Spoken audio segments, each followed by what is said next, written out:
चस्माभरि हिलो, कालो भेस्ट र सेतो टोपीलाई हिलोले लपक्कै छोपेको छ।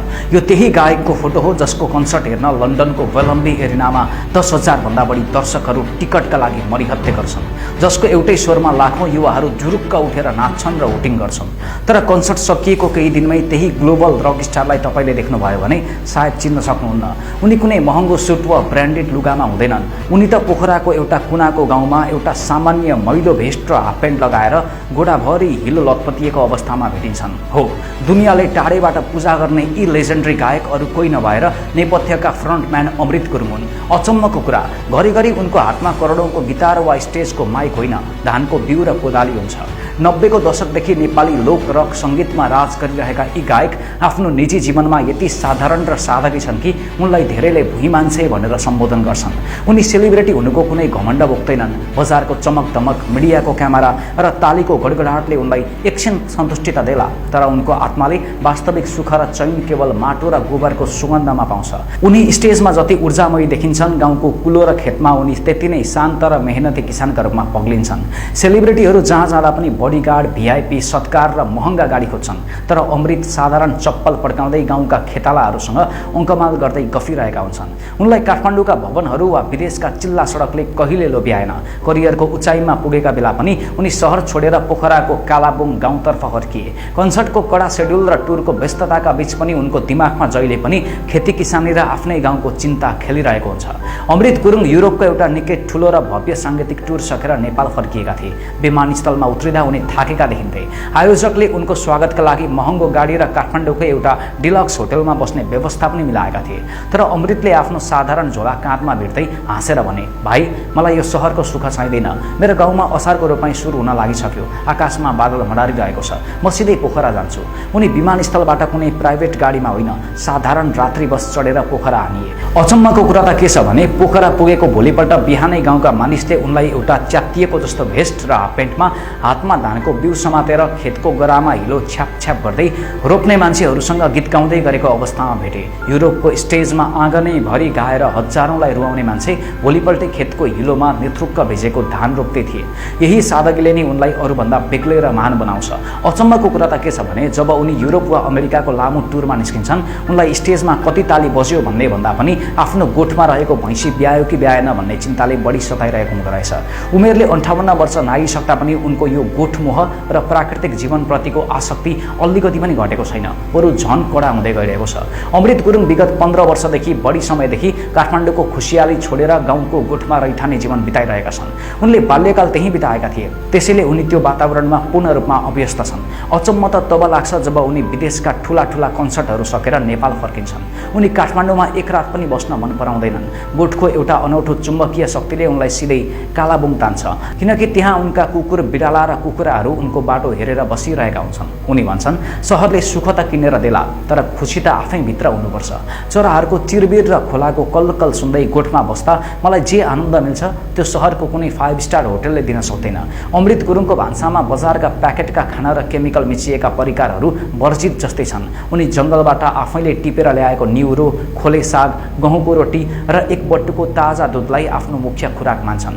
ऐसेलु, चुत्रो, काफल जस्ता रैथाने र जङ्गली फलफुल खानुको अगाडि उनी बजारका महँगा आयातित फलफुललाई केही पनि मान्दैनन्। 58 वर्षको उमेरमा पनि 10,000 दर्शकलाई उफार्ने उनको ऊर्जाको रहस्य यही गाउँको शुद्ध हावापानी र गोबर माटाको सामिप्यता हो। यो सन् 2025 को युरोप टुर ताकाको एउटा निकै रोचक किस्सा छ। नेपथ्य ब्यान्ड युरोपका विभिन्न सहरहरूमा कन्सर्ट गरिरहेको थियो। स्टेजमा हजारौं दर्शकहरू झुमिरहेका थिए, तर कन्सर्ट सकिएपछि ब्यान्डका अन्य साथीहरू र आयोजकहरू कार्यक्रमको भव्य सफलताको खुसियाली मनाउँदै कुराकानी गरिरहेका थिए। तर ब्यान्डका फ्रन्टम्यान अमृत गुरुङ भने कुनामा बसेर निकै गम्भीर हुँदै आफ्नो मोबाइल स्क्रिन हेरिरहेका थिए। आयोजकले सोधे, अमृत दाई, केही समस्या भएर? कन्सर्ट त निकै राम्रो भयो त। अमृतले आफ्नो चस्मा अलि माथि सार्दै गम्भीर स्वरमा भने, भाइ, कन्सर्ट त राम्रो भयो, तर मलाई यता गाउँबाट फोन आएको थियो। मेरो गोठको भैँसी भर्खरै ब्याएछ। अब थप 2 2वटा भैँसी पनि ब्याउने बेला भएको छ। यो टुर कहिले सकिएला र म हतार हतार गाउँ पुगेर त्यो सुत्केरी भैँसीको स्याहार गरौँला भन्ने चिन्ता लागिरहेको छ।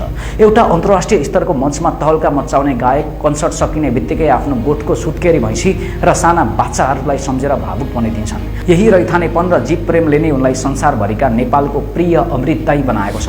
नेपालमा हरेक वर्ष रोपाइँको मौसम सुरु हुनासाथ एउटै कुराको हाहाकार सुनिन्छ, रासायनिक मल पाइएन।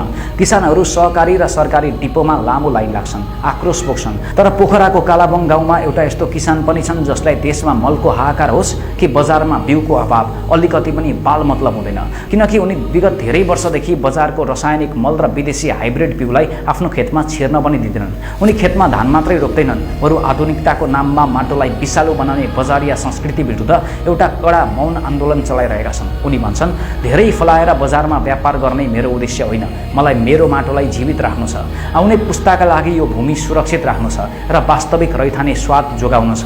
लकडाउनका बेला जब पुरै देशमा रासायनिक मलको ठूलो सङ्कट थियो, अमृतको खेती कर्मलाई त्यसले 1% पनि प्रभाव पारेन, किनकि उनी पूर्ण रूपमा आत्मनिर्भर थिए। केही वर्ष अगाडिको रोपाइँको समयको कुरा हो। अमृत गुरुङ सधैँझै हाफ पैन्ट र मैलो भेस्टमा ठाटिएर आफ्नो खेतमा गोबर मल छरिरहेका थिए। छिमेकी खेतका एकजना आधुनिक प्रविधि मन पराउने युवा किसानले उनलाई निकै बेर हेरिरहे र जिस्काउँदै सोधे, अमृत दाई, तपाईँ त संसार घुमेको मान्छे, अहिलेको नयाँ हाइब्रिड बिउ र बजारको यो सेतो मल युरिया हाल्नुहोस् न, धानका पाला यत्रा लाग्छन्, तेब्बर धान फल्छ, किन यो पुरानो गोबर हालेर दुःख गर्नुभएको? अमृतले हातको कोदाली भुइँमा राखे आफ्नो चस्मा मिलाएर मुस्कुराउँदै भने, भाइ, बजारको त्यो सेतो मल हालेर तिमीले यो वर्ष धेरै धान त फलाउला, तर 2 वर्षपछि तिम्रो खेतको माटो सिमेन्ट जस्तै कडा र मरुभूमि बन्नेछ। मलाई धेरै फलाएर पैसा कमाउनु छैन, मलाई यो माटोको स्वास्थ्य जोगाउनु छ। मलाई मेरो गोबर मलले फलेको 2 मुठी अन्न नै अमृत सरह छ। अचम्मको कुरा त के भयो भने त्यो वर्ष बजारको बिउ र रासायनिक मल हाल्ने कतिपय किसानको धानमा किरा लागेर नष्ट भयो, तर अमृतको रैथाने बिउ र गोबर मलको खेतमा धानका बालाहरू लहलह चलेका थिए। यही अडान र माटोप्रतिको निष्ठाले अमृतलाई केवल स्टेजको एउटा स्टार मात्रै होइन, धरतीको सच्चा छोरो पनि प्रमाणित गर्छ। सुरुका दिनमा उनी चित्रकार बन्न चाहन्थे, फोटोग्राफी र कलामा उनको गहिरो रुचि थियो, तर जब उनी गाउँ फर्किए उनले गाउँको त्यो मौलिक रङ उडेको र खेतहरू बाँझो भएको देखे। युवाहरू कोही खाडी त कोही युरोप अमेरिका पलायन भइसकेका थिए। यो देखेपछि उनको कलाकार मन भित्रभित्रै रोयो र उनले एउटा अठोट लिए, म सहरमा महल बनाउन्न, म मेरो गाउँको खेत बाँझो राख्दिनँ। उनले गाउँ फर्किएर खेती किसानी मात्रै गरेनन्, बरु विदेशीका युवाहरूलाई आफ्नो देशको श्रम र बुद्धि ब्रेन ग्रेन फिर्ता ल्याउन आफ्ना गीत र जीवनशैली मार्फत प्रेरित गरिरहे। उनको यही सादगी र गाउँमुखी प्रवृत्तिका कारण आज कालाबाङ गाउँमा आन्तरिक पर्यटन र होमस्टे लहर चलेको छ। हिजो गाउँ छोड्न खोज्नेहरू आज त्यही सम्भावना देख्न थालेका छन्। राष्ट्रिय झण्डा बोकेर स्टेजमा उफ्रिनु मात्रै देशभक्ति होइन, गाउँको एउटा कुनाको बाँझो जमिन खनेर अन्न उब्जाउनु वास्तविक देशभक्ति हो भन्ने उनको मान्यता छ। हवस् त, अमृत गुरुङको तपाईँलाई कुन चाहिँ गीत सबैभन्दा धेरै मनपर्छ? कमेन्टमा अवश्य लेख्नुहोला।